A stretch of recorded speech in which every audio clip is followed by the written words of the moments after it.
Ang pagbasa sa banal na ebanghelyo ayon kay San Lucas. Nang panahong iyon, bumaba si Jesus kasama ang 12 at tumayo siya sa isang patag na lugar. Naroon ang marami sa kanyang mga alagad at napakaraming tao buhat sa Judea at Jerusalem at sa mga bayan sa baybaying dagat ng Tiro at Sidon. Tumingin si Jesus sa mga alagad at sinabi, "Mapalad kayong mga dukha, sapagkat ang Diyos ang maghahari sa inyo. Mapalad kayong mga nagugutom ngayon, sapagkat kayo'y bubusugin. Mapalad kayong mga tumatangis ngayon, sapagkat kayo'y magagalak.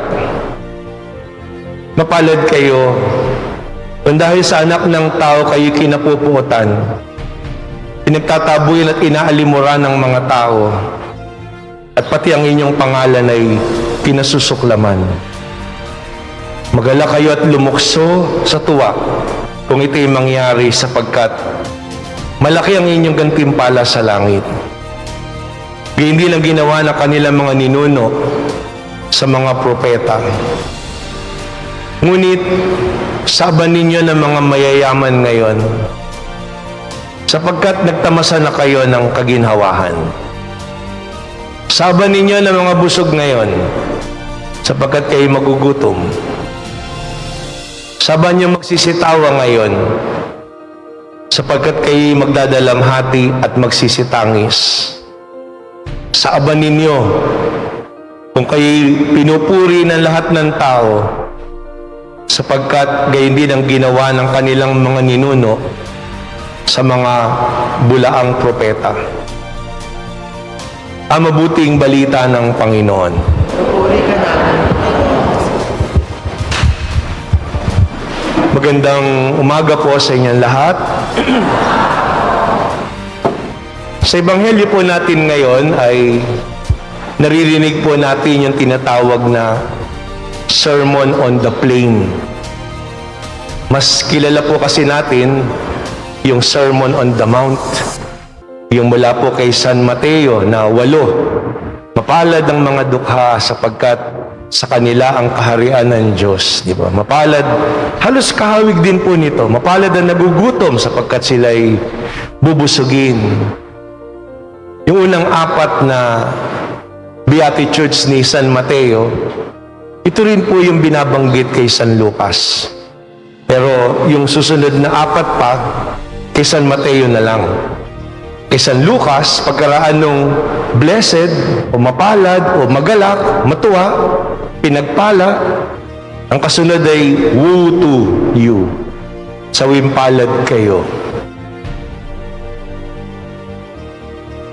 At pag titingnan po, yung isa, Sermon on the Mount, parehong nagdasal ang Panginoon ng magdamag pagkaraan sa bundok sa isang mas mataas na lugar, nangaral ang Panginoon sa kanyang mga alagad.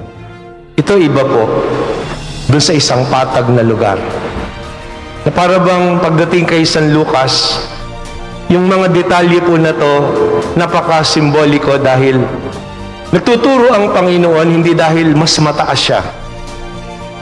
Nagtuturo ang Panginoon sa mismong pantay na direksyon sa buhay. Na nandun siya, kasama niya yung mga alagad. At di lang yung mga alagad, kasama niya pati yung mga tao na nagpunta doon mula sa iba't ibang lugar. Sa Judea, maging sa Tiro at Sidon. Ibig sabihin, magkakasama lahat. At ito yung sinasabi niya. 4 po yung sinabi ng Panginoon. Mapalad kayong mga dukha sapagkat ang Diyos ang maghahari sa inyo. Dito kay San Lucas, kung tinutukoy po doon sa kay San Mateo yung spiritually poor, yung anawin. Dito kay San Lucas, ang tinutukoy talaga ng Panginoon ay yung konkretong mahirap. Yung talagang konkretong nagugutom, yung mga tumatangis, at yung mga kinapupuotan. At yun yung mga tao na lumalapit sa Panginoon nung panahon na yon. Gusto nilang gumaling. Hinahanap nila yung mga kasagutan sa kanilang buhay. At yung katotohanan na sila yung mga dukha. Lalahanin natin na pag sinabi po sa Ebanghelyo na dukha, hindi yan yung sa katulad sa panahon natin ngayon na para bang tinutukoy na yung mahihirap, yung mga nasa laylayan. Dito yung pong sinasabi, ito yung dukha na ordinaryong mga tao na in contrast doon sa mga mayayaman. Ang nangyari lang po kasi sa mundo natin ngayon, habang umuusad ang mga araw, yung mayayaman, yumaman ng yumaman, yung mahirap, naghirap na naghirap. Yung gap doon sa mayaman at mahirap ay lumaki ng lumaki. Pero nung araw, hindi ganon. Pwede ka pang mabuhay ng simple pagdating sa baryo. Kaya dito tinutukoy talaga ng Panginoon yung mga dukha. Mga pisikal talaga na mga dukha. At yun yung mga tao na nandun sa harapan ng Panginoon ngayon. At kung isipin po natin, anong sinasabi ng Panginoon sa mga tao na ito?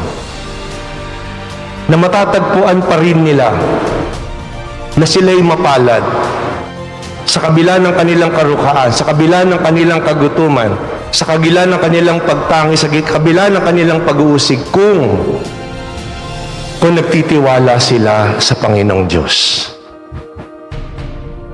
Hindi ibig sabihin po niyan parang yung relihiyon ay isang droga o opyo na minamanhid ka na, sige, okay lang na maghirap ka, bless ka pa rin ni Lord. Hindi po ganun kasimple na, sige, magtiis kayo kasi pagkaraan naman ng paghihirap dito sa lupa, meron langit na naghihintay sa atin. Dito sinasabi po, sa kabila nung dinadanas natin na mga realidad sa buhay, tinuturo sa atin ito, dapat at nararamdaman natin, kaya hindi tayo bumibitaw. Hindi dahil umaasa tayo sa wala, kundi dahil nananalig tayo na hindi tayo pinababayaan ng Diyos. Kaya nga sabi doon sa Salmo, mapalad yung nagtitiwala sa Diyos. Sa unang pagbasa, nilinaw ni Jeremias yan. Nagtitiwala sa Diyos at yun nagtitiwala sa tao. Yun nagtitiwala sa mundo. Na pag tinanong mo ang sarili mo, para saan ka ba talaga nabubuhay? Hindi pinag-uusapan kung mayaman ka o mahirap. Nabubuhay ka ba talaga na nagtitiwala ka sa Diyos? Dahil kung nagtitiwala ka sa Diyos, hindi balakid ang karukhaan o kagutuman o pagtangis o pagsubok. Diba kung minsan binibiro po natin pag kumakain, aba, ano ba pag kumain ka? Wala na bang bukas? Dilubyo na ba? Diba kung minsan meron pong ganun? Nabubuhay ka ba talaga para sa mundo? Para saan nga ba talaga yung buhay mo? Sabi kay Jeremias, yung nagtitiwala sa mundo, parang puno na nakatanim sa disyerto at sa alatan. Matutuyo, mawawala. Pero yung natatanim sa tabi ng batis, patuloy na lumalago at namumunga kahit dumating ang tag-araw. Yan po yung pinapaalala sa atin na ito mga dinaraanan natin sa buhay na ito. Ito kung tutusin niya, nagbubukas ng mata natin sa kung ano talaga yung mahalaga. Kaya nga pag tinignan po natin, hindi dapat pagsamantalahan. Kasi yan, malapit na naman po yung eleksyon, di ba? Nandiyan na naman uli yung mga pangako. Kung ano-ano yan, bigas. Ngayon, meron pang suka, di ba? O, meron pa sibuyas, kung ano-ano. Pag inisip nyo po, noon pa yun eh. Pero pag tinignan nyo yung mga tao, nasasabihin mo kumisan, para bang uto-uto. Kasi yun talaga yung sitwasyon ng mga tao. Pero pag lumago po tayo sa pananampalataya, pag tinignan nyo po yung debosyon sa Santo Niño, Pag tinignan niyo yung debosyon sa mahal na pong Nazareno, pag tinignan niyo po yung debosyon sa mahal na Bira ng Penaprancia, yung mga malalaking debosyon sa Panginoon, o sa, maski sa ina ng laging saklolo, walang mayaman, walang mahirap. Lahat nandun, nagtitiwala. Yun nga lang, yun po yung sinasabi na Ebanghelyo ngayon. Sana yung debosyon natin na yun, magtulak sa atin para talagang panindigan natin na hindi lang debosyon na dasal, kundi debosyon na binabago tayo sa ating buhay. Kung kaya, kahit nandun tayo sa kahirapan, dahil nagtitiwala tayo sa Diyos, hindi dahilan yung karukaan para gumawa ng kasalanan, kundi nandun yung kahalagahan ng pagtitiis. Kaya nga may kasabihan tayo nung araw, pagka maikli ang kumot, mamaluktot. Ngayon hindi, agawin mo yung sa katabi mo. Ang laki ng pinagbago.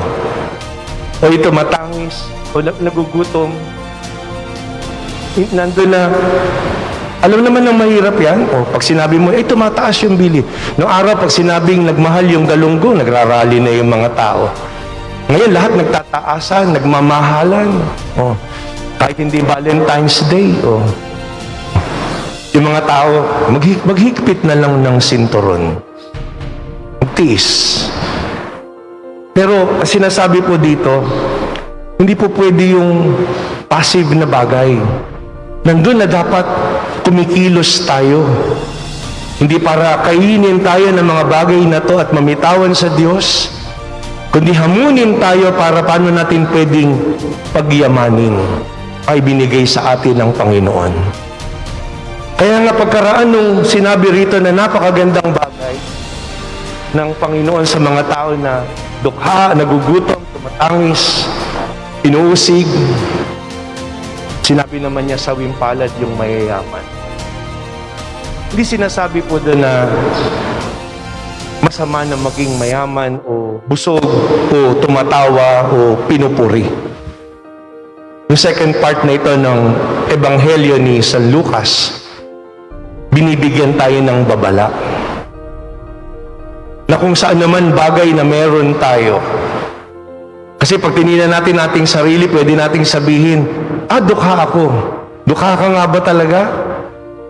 Pag tumingin ka sa iyong paligid, may makikita ka, maaaring mas miserable yung kondisyon sa iyo. Pero ang tanong, mayaman ka o mahirap, sa ano man na meron ka, ano bang iniisip mo? Magkamalang? O magbahagi? O tumulong? O makita mo na ito'y biyaya na binigay sa iyo ng Panginoon, na hindi ka naman magugutom, hindi ka naman mamamatay kung magbabahagi ka o tutulong sa kapwa. Na kung isipin mo, paano kaya kung nagkapalit kami ng sitwasyon? Sabi niyo na busog ngayon, sapagkat kayo magugutom. Ang iniisip mo lang ba saan tayo kakain next week? Saan naman tayo kakain sa susunod ng pagtitipon natin? Busog. Kung iniisip mo lang, pagkain yan, gagastos ka ng malaki para sa mga mahal na buffet, pero pagdating sa karidad, napakaramot mo. Dadating ka sa panahon na nakain mo na lahat, tapos magkakasakit ka, tapos saka mo maiisip, gustong-gusto mong kumain, di ka makakain. NGT na lang ayaw pang pumasok sa loob ng tiyan mo. Saka ka mapapaisip, saan nga ba napunta lahat yung mga bagay na kinain ko? Kung nagdadalamhati, marahil maring masayang-masaya ka dahil yan, makita nga natin kung sino yung mga walang yan, tagal-tagal ng buhay, di mamatay-matay. Kaya lang, may oras pa din po yun dadating. Pag dumating yung bagay na yun, napakalungkot. Kasi kadalasan yung mga taong kinain ng kapangyarihan, kinain ng karangyaan, kinain ng sarili nilang kawalangyaan, namamatay na nag-iisa. Malungkot. Ang kasama lang caregiver. Saka ka mapapaisip. Kaya sinasabi po rito ni San Lucas sa Ebanghelyo, at yan ang sinasabi sa atin ng Panginoon. Kung gusto nating tunay na maging mapalad, kung gusto nating tunay na maging masaya, lagi tayong lumapit sa Panginoon. Hindi para blessan lang tayo ng Panginoon. Lumapit tayo sa Panginoon para mapuno din tayo ng Kanyang pag-ibig. Maging masaya tayo kapag nakapagbabahagi tayo. Maging masaya tayo kapag nakapagpapasaya tayo ng iba. Maging masaya tayo kapag nakababawas tayo sa kalungkutan o kahirapan ng iba. Maging masaya tayo na makapagpalakas tayo ng mga tao na nabibigatan o inuusig. Yun po yung mapalad. Nagtitiwala sa Panginoong Diyos. Kaya nga sa pangalawang pagbasa sinasabi doon, mauwi sa wala kung ang si Kristo na sinampalatayanan natin ay hindi namatay at muling nabuhay. Kasi nabubuhay tayo, kaya tayo nagsasakripisyo, kaya tayo nagtitiis, nagtsatsaga. Kaya hindi tayo bumibitaw sa Panginoon kasi naniniwala tayo na ang buhay hindi lang sa mundo na ito. Merong buhay sa kabila. Na mabuti ka o walang hiya ka, mamamatay tayo lahat, pero hindi matatapos ang lahat sa mundo na ito. Yung gagawa ng mabuti, makakapiling ng Diyos sa langit. Yung gagawa ng masama sa impyerno. Yun ang kuminsan nakakalimutan ng tao. Kaya habang papalapit po tayo sa panahon ng Kwaresma, ilang linggo na lang po yan. Sa March 5 po yan. Halos 2 weeks. Yan yung inaanyayahan tayo na nilayan natin yung buhay natin. Ang daming bagay yung nakikita natin ngayon, di ba? Malaking sunog sa Los Angeles, o di ba? Kung saan nandun yung mga mansyon at bahay ng mayayaman, wala naman silang nagawa. Doon sa Greece, yung lindol, diba? 12,000 aftershocks. Doon sa Santorini, imagine niyo po yung mga bahay doon, wala naman mga bakal-bakal katulad ng sa atin. Ang laki ng pinsala na inaabot. Yung COVID, nandyan po yan. Pag naisip natin, o kaya may nabasa po ako, 2032, meron daw tatamang asteroid. Tagal-tagal pa naman po noong 2024 pa lang naman ngayon.